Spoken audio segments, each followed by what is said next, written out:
Now this Trax we have here is the LTZ trim equipped with all-wheel drive.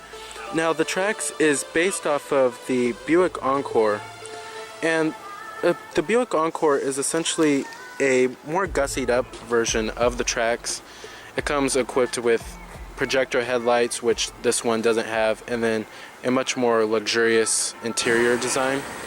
Now as far as styling goes on the vehicle, I think it's kind of a mashup between the more larger Equinox and then Buick's Encore, which is a pretty interesting mashup there. But overall, it's pretty conservative looking. And even though Chevrolet is trying to appeal to a more youthful buyer with this vehicle here, it just needs more visual appeal. It's just not really appealing to look at. It's kind of boring in all honesty. Now here goes the key fob design for the vehicle. Typical GM looking key here. You have a switchblade key. And then you have your unlock, your lock, and then your remote engine start, and then your panic button too. Now it does have a red exterior color with a two-toned light gray and dark gray leather interior, power driver's seat, and power lumbar. And then your manual recline right here. Now stepping on into the vehicle here, as far as the interior design goes here, it's pretty utilitarian, I have to say, and it really does mimic the cheapest sedan in Chevrolet's lineup, the Sonic. But this is the cheapest crossover SUV in Chevrolet's lineup, so it kind of makes sense there.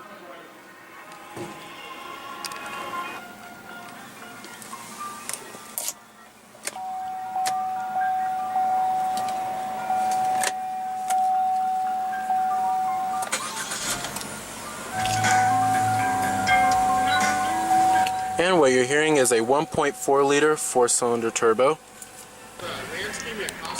Now coming to your transmission, you have a 6-speed automatic with manual shiftability. Putting the vehicle into reverse does display your rear view camera with guidance lines. And let's go ahead and turn on the lights and the hazards too. Automatic driver's side window. And let's go ahead and pop up the hood and check out the engine bay.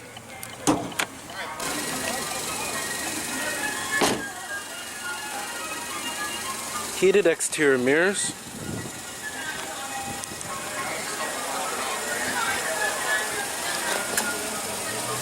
Halogen headlights with halogen fog lights.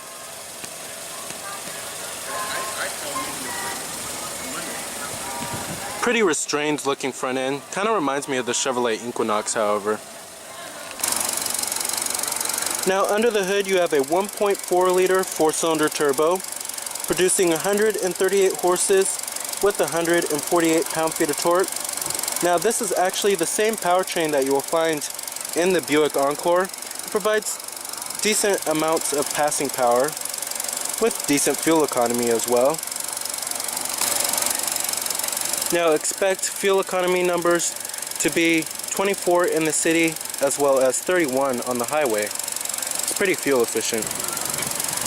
Now competitors of the Chevrolet Trax, you have the new Honda HR-V as well as the Nissan Juke and the Kia Soul. This segment is getting pretty competitive nowadays. You do have 18-inch alloy wheels which do come on this LTZ trim.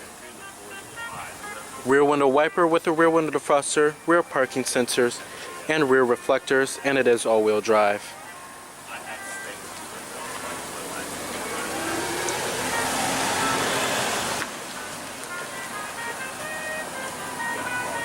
Now, if you know the Buick Encore, this really does take a lot of its styling cues from the Encore, and I have mistaken this vehicle for the Encore many times when I saw it driving on the road.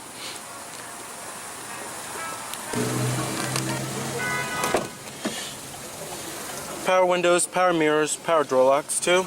Nice soft touch armrest, chrome door handles as well. And let's go ahead and rev it up.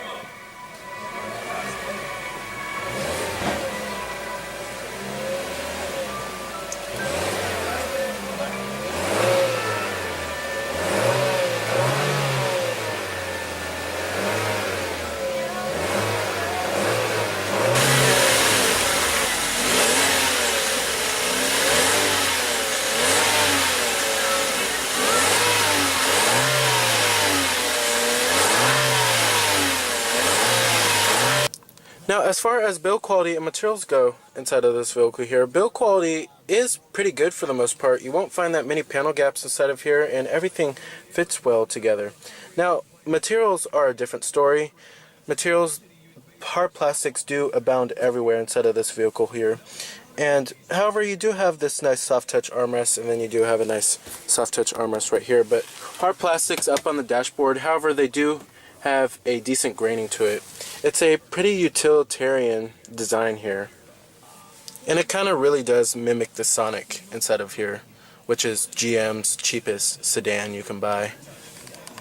Now, coming to your center stack controls, the center stack controls are just like the Chevrolet Sonics. They're very simple, easy to read. You have your temperatures right here, your fan speeds, and then your different zones. However, they do have a pretty clunky feel to them. And then you do have heated seats, which you get on this LTZ trim. And then you have your cup holders right here. And then a power outlet, and then a little storage cubby right there. And then your e-brake is also located right there. Then, like I said, you do have your armrest right there. Now, coming to the steering wheel design, this steering wheel design is getting a little long in the tooth. This steering wheel design I've been seeing for quite some time now, since like 2010, 2011. But it still works. You still have your cruise control on the side right here, voice recognition, Bluetooth phone controls, steering wheel mounted audio controls.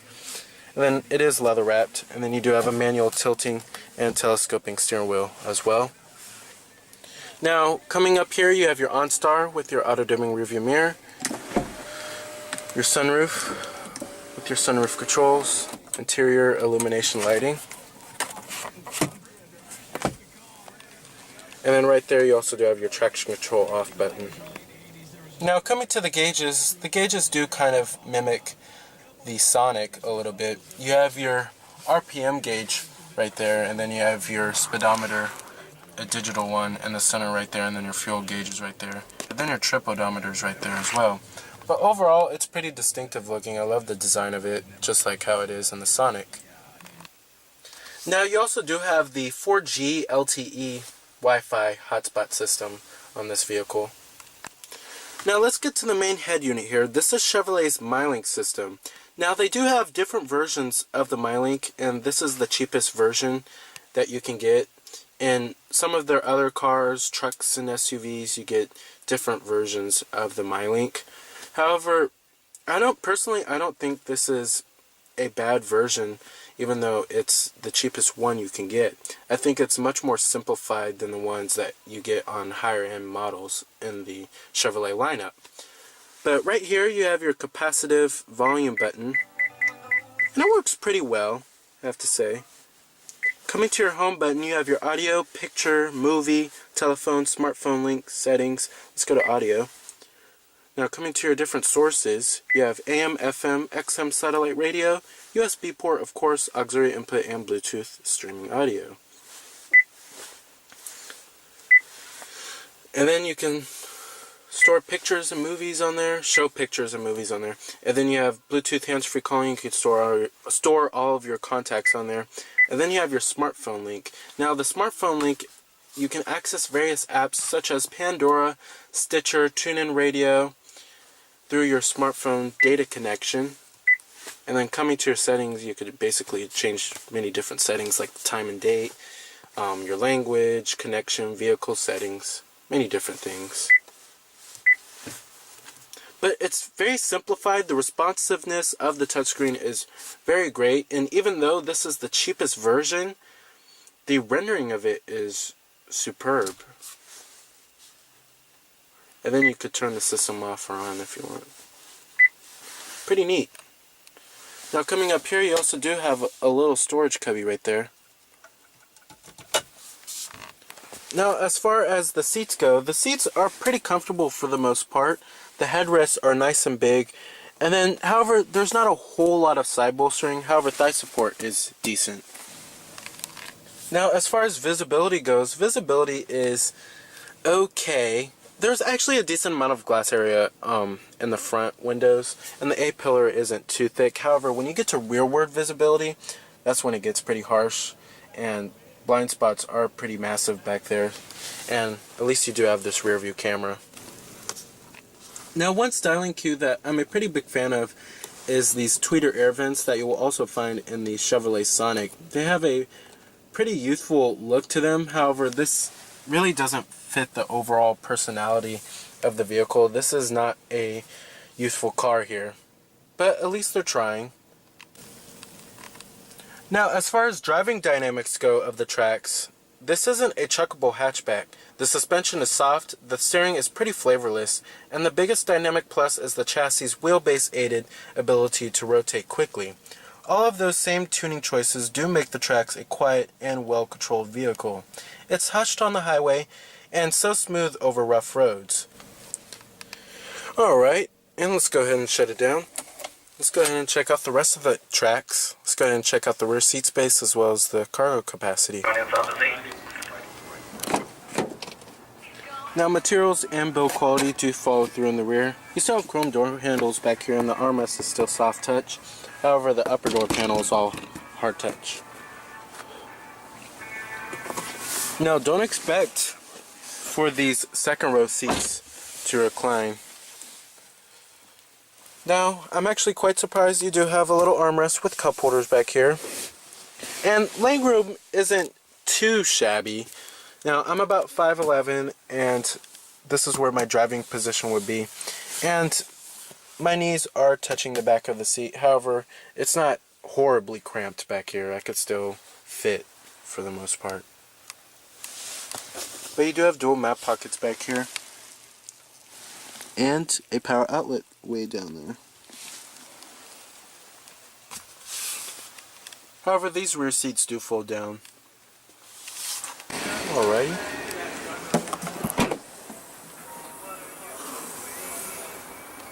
Now these rear seats do fold down to maximize cargo space. Do have a little storage cubby right there. And then your floor mats are right there.